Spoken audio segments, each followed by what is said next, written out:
আমরা এই দেশের মানুষের চিকিৎসার ব্যবস্থা ঘরে ঘরে পৌঁছে দিতে চাই।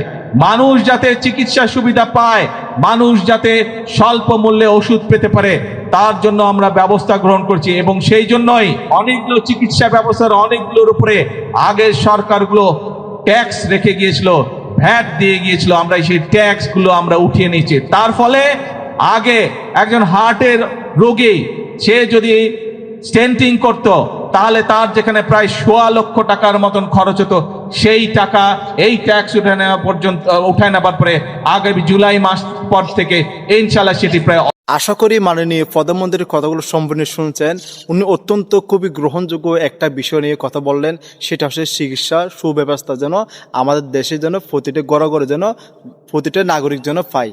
অবশ্যই বর্তমান সরকারের কথাটা অত্যন্ত সুন্দর হয়েছে, শুধু কথার মধ্যে এটা সীমাবদ্ধ থাকলে হবে না, আমরা কথার সাথে কাজেরও প্রমাণ দেখতে চাই।